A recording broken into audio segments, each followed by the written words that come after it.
नमस्कार, जय Hind. This video specifically जो मैं बना रहा हूँ सर्विस एंट्री के उन बच्चों के लिए बना रहा हूँ जो अपनी यूनिट में हैं और सोचते हैं कि मुझे तैयारी करना है और आपसे क्या एक्सपेक्टेड है, या जो सर्विस एंट्री के थ्रू एसएसबी जाना चाहते हैं, जैसे एसीसी के थ्रू, एसटीओ, पीसीएसएल या सीडब्ल्यू, एसडी एंट्री या कोई भी एयरफोर्स की अगर एंट्री है, तो अगर आप कमीशन के लिए सोच रहे हैं और आपको पहला स्टेप लेने में समझ में नहीं आ रहा है कि मुझे क्या करना चाहिए, या अगर आपने ले लिया है और आपको टाइम नहीं मिल रहा है या आपको समझ नहीं आ रहा है कि मुझे क्या करना है, तो आपको कैसे तैयारी करना है अपना एसएसबी के लिए। सिंपल सा प्रोसीजर है, प्रोसीजर आपको पता ही है, 5 डेज का प्रोसीजर है ये। लेकिन मैं इस डिटेल में ज़्यादा फोकस प्रोसीजर पे नहीं कर रहा हूँ। मैं कर रहा हूँ कि आपको ऐसा क्या करना है कि आप अपने अंदर वो ऑफिसर लाइक क्वालिटी डेवलप कर सकें, जिसके लिए आप एसएसबी में जाके चेक होगे, जिसके लिए आपको चेक करेंगे वेदर यू गेट कमीशन और नॉट। तो ये इस पे हम फोकस करेंगे। सबसे पहले अगर आप अपनी यूनिट में हैं एंड भी आप आर्मी में हैं, एयरफोर्स में, नेवी में, कहीं भी हैं, सबसे पहला आपको काम इसके लिए क्या चाहिएगा, पहले तो आपको डिसाइड करना है कि आप किस किस एंट्री के लिए एलिजिबल हो। एसीसी के लिए एग्जाम देना पड़ता है और कुछ एग्जाम भी है, कुछ एलिजिबिलिटी क्राइटेरिया में आपको एग्जाम देने हैं, कुछ के लिए आप नॉर्मल सेलेक्टेड हो जाते हैं। तो पहले तो आपको अपनी एलिजिबिलिटी देखनी है एंड वॉलंटियर करना है उन सब एग्जाम के लिए। आप अपने डिविजनल ऑफिसर से या अपने यूनिट के किसी भी ऑफिसर से बात कर सकते हैं कि सर मुझे इस एंट्री के लिए अप्लाई करना है और अपना नाम देना है। उसके बाद आपको साथ ही साथ तैयारी करनी है। देखो, रिटर्न क्लियर करना है, किसी भी एंट्री के एसएसबी तक जाना कोई बहुत बड़ी चीज़ नहीं है, इतना मुश्किल भी नहीं होगा आपके लिए। लेकिन एसएसबी क्लियर करना, यस, उसमें आपको थोड़ा सा तैयारी चाहिएगा। और वो तैयारी क्या है? सबसे पहले तो आपको जो काम करना है वो अपने बोलने पे करना है, कम्युनिकेशन स्किल्स पे करना है। इंग्लिश कंपलसरी है, लेकिन इंग्लिश की इतना बड़ा हवा नहीं बनाना है कि मैं नहीं बोल पा रहा। कुछ बहुत अच्छा बच्चे बोल पाते हैं, कुछ को मुश्किल होता है, और उसको इतना बड़ा हवा मत बनाओ। 3 महीने बहुत होते हैं तैयारी करने के लिए, बहुत अच्छी बोलने के लिए। लोग तो 1 महीने भी सीख जाते हैं अगर आपके मन में उस चीज़ के लिए वो है। और उसके लिए कोई अलग से क्लासेस भी नहीं चाहिए। उसके लिए आपको क्या करना है, दो चीज़ें करनी है मेन। पहला चीज़ तो आपको बोलना है और किसी के सामने बोलना है।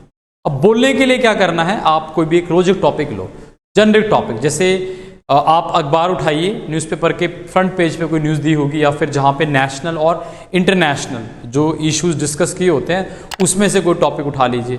फॉर एग्जांपल अभी मालदीव वाला चल रहा है, तो जो मालदीव एंड ने इंडिया के पीएम्स के खिलाफ हमारे ऐसे गंदे कमेंट्स लिखे हुए हैं, and then there are boycott and all, we are now planning to develop Lakshadweep.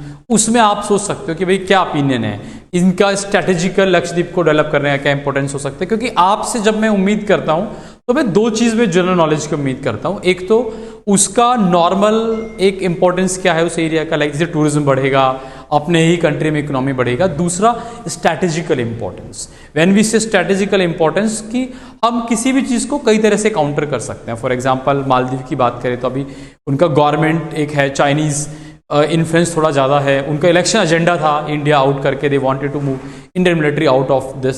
सो हम कैसे उस, एंड डिस्पाइट दिस कि इंडिया का टूरिज्म उसके लिए इतना बड़ा बैकबोन है, तो किस तरह से हम एक अपना अच्छा पोजीशन बना सकते हैं इंडियन ओशन में।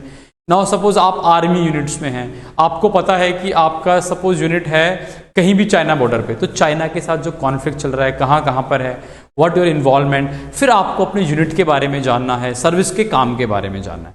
तो पहला कम्युनिकेशन, दूसरा आपको थोड़ा करंट अफेयर्स बढ़ाना है, जो मैंने बताया आपको न्यूज़पेपर से डेली पढ़ के, उससे आपको दोनों में हेल्प होगा, कम्युनिकेशन में भी और करंट अफेयर्स में भी। फिर सर्विस के बारे में थोड़ा अच्छे से जानना है। एंड सबसे इंपॉर्टेंट तो जो पहला स्टेप था कि आपको डिसाइड करना है कि आपका एलिजिबिलिटी क्राइटेरिया, आप किस किस के लिए आप अभी अप्लाई कर सकते हो, उसके लिए डिस्कस करना है, अप्लाई करना है। एंड अगर आपको कोई भी और डाउट है सर्विस से रिलेटेड, एसएसबी से रिलेटेड, या कैसे आप कर सकते हो, क्या प्रिपरेशन है आपके यूनिट में। कई बार बच्चों बोलते हैं कि सर हमें टाइम नहीं मिल पाता है, या मेरे टाइम का कुछ नहीं रिक्वायरमेंट है, आधा घंटा बहुत होता है। अगर आप वो भी नहीं मिल रहा है, 1 वीक के अगर 2 घंटे भी, मुझे पता है आपको कितना टाइम मिल रहा है वहाँ पे, तो अगर आप 2 घंटे भी पूरा वीक में दे दोगे, that is more than enough. आपके मन में होना चाहिए। अगर आपको कोई भी क्वेरी है, मन में कोई भी शंका है, कोई भी क्वेश्चन है आपके दिमाग में, आप कमेंट बॉक्स में नीचे लिख दीजिए, या तो मैं कोशिश करूंगा आपके लिए एक और वीडियो बनाने की, या फिर वहां पे आपको रिप्लाई करने की। ठीक है, फिर मिलते हैं किसी अगली ऐसी वीडियो में जहां पे मैं आपकी क्वेरी रिजॉल्व करता हूं। टिल देन, जय हिंद, जय भारत।